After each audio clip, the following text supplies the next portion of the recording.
YCP party సభ్యత్వానికి భీమిలి నియోజకవర్గ సమన్వయకర్త పదవికి మాజీ మంత్రి అవంతి శ్రీనివాస్ రాజీనామా చేశారు. ఈ సందర్భంగా మాట్లాడుతూ రాజకీయాలతో కుటుంబానికి కూడా దూరంగానే ఉన్నాను, వ్యక్తిగత కారణాల దృష్ట్యా రాజీనామా చేస్తున్నానని, కొంతకాలం రాజకీయాలకు దూరంగా ఉంటాను అని, ఎవరి మీద విమర్శలు చేయాల్సిన అవసరం లేదు, రాజకీయాల్లోకి ప్రజాసేవ చేద్దామని వచ్చాను, సేవ చేశాను, సంపాదించాలని ఆలోచన ఏనాడు లేదని అన్నారు.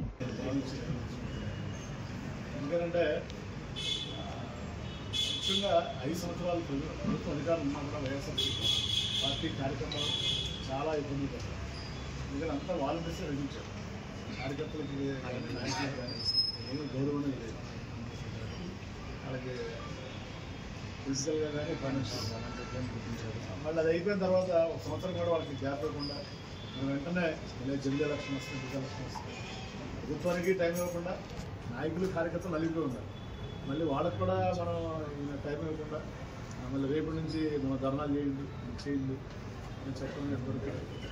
ఎందుకంటే పార్టీ విధానం అనేది 175 మంది ఎమ్మెల్యేలు, 175 ఇన్ఛార్జీలు ఉంటే 175 మందిని కన్సల్ట్ చేసి మన పార్టీ ముందుకెళ్ళాలి కార్యక్రమం. అంతేగాని ఏదో బ్రిటిష్ గవర్నమెంట్ రూల్ చేసిన బ్రిటిష్ గవర్నమెంట్ డెసిషన్స్ అని అక్కడ తీసుకున్నాం. అక్కడ లండన్లో తీసుకుని ఆ డెసిషన్ అక్కడ ఇంప్లిమెంట్ చేస్తారు. ఏ పార్టీ అయినా ప్రజాస్వామ్యబద్ధంగా ఉండాలి కదా. ప్రజాస్వామ్యబద్ధంగా లేకుండా నిర్ణయాలను ఏకపక్షంగా తీసుకొని వాటిని అమలు చేయండి.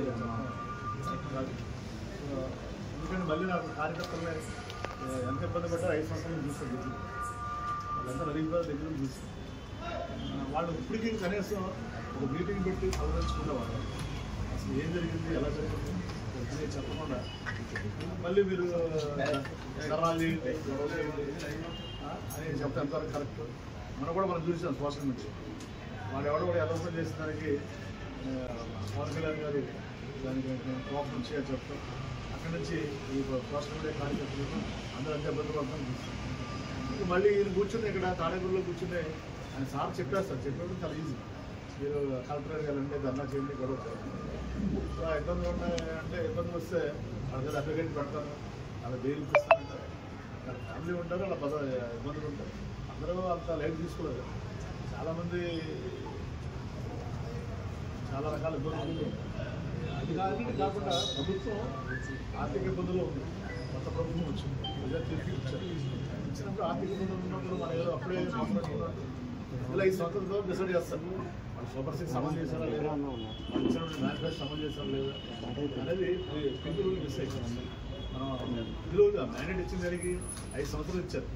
రాష్ట్ర గారు చెప్పారు, ఏదో అడిగితే సార్ వచ్చారు ఎవడే చేయలేదు, వాళ్ళు చేయమని 5 సంవత్సరాలు టైం ఇచ్చారు. 5 ఏళ్ళ తర్వాత మీరు అడగండి మనం అని చెప్పాడు ఆయన రాష్ట్ర. 5 ఏళ్ళు కాదు కదా, 5 నెలలు కూడా ఆయన టైం ఇవ్వకుండా వెంటనే మీరు ధర్నాలు చేయండి, రాష్ట్రాలు మంచి పద్ధతి కాదు. ఎందుకంటే రాష్ట్రం అభివృద్ధి చెందాలంటే వాళ్ళ కేంద్రం దగ్గర కానీ రాష్ట్రం దగ్గర కానీ లిమిటెడ్ నిధులు ఉన్నారు. మనకు పెట్టుబడులు రావాలి. పెట్టుబడులు రావాలంటే ఏంటి, స్థిరమైన ప్రభుత్వం ఉంటేనే పెట్టుబడులు వస్తాయి. మన కూడా చూసాం పక్క రాష్ట్రం తెలంగాణ 10 ఏళ్ళు టీఆర్ఎస్ పరిపాలించింది కాబట్టి హైదరాబాద్ అమ్మంతా అభివృద్ధి. మన వాళ్ళు ఏమన్నా రాష్ట్రం విడిపోతే రాష్ట్రం విడిపోగానే మనకి హైదరాబాద్ అయిపోతుంది అయిపోతుంది కానీ రూపాయింది. హైదరాబాద్ సపోర్ట్ డెవలప్ అయింది, మనం ఏమో డెవలప్ చేసుకోలేదు. హైదరాబాద్ ఎందుకు డెవలప్ అయిందంటే 10 ఏళ్ళు స్థిరమైన ప్రభుత్వం ఉంది కాబట్టి ఇక్కడ కూడా మనం స్థిరమైన ప్రభుత్వం ఉంటే రాజధాని వస్తుంది, పెట్టుబడులు వస్తాయి, అభివృద్ధి వస్తుంది. సరే మన రాజకీయ విధానాలు వేయవచ్చు, మనం మొదలు అధికారం కోల్పోయిన బాధ ఉండొచ్చు.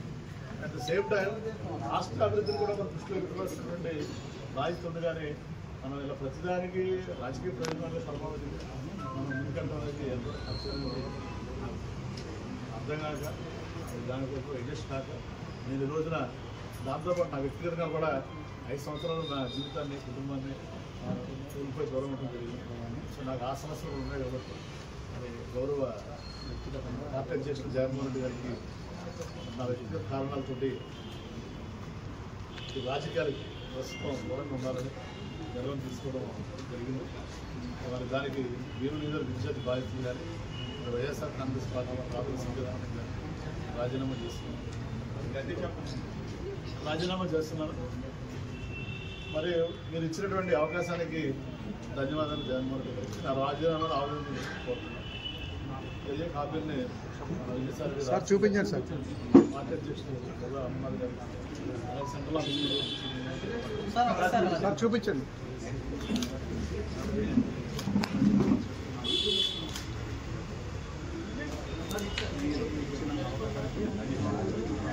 సార్ ఇది తిప్పండి సార్.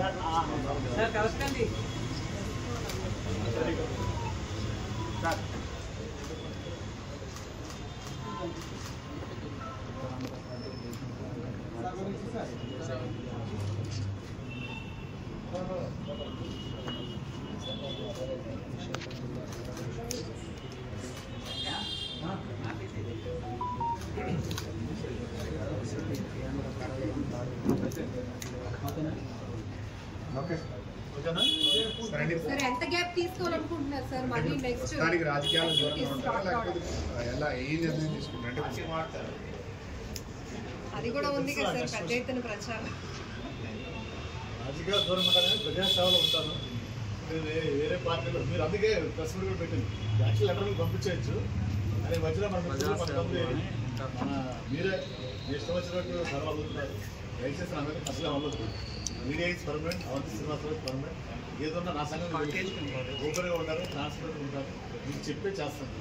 ఇప్పుడు నాకు ఏ పార్టీలో చేసే ఆలోచన నాలో రాజకీయ నాకు తెలిసిన 5 సంవత్సరాలు నేను వ్యక్తిగతంగా నా జీవితాన్ని కుటుంబ బాధ్యత అలాగే మా కాలేజీ బాధ్యత చూస్తున్నారు.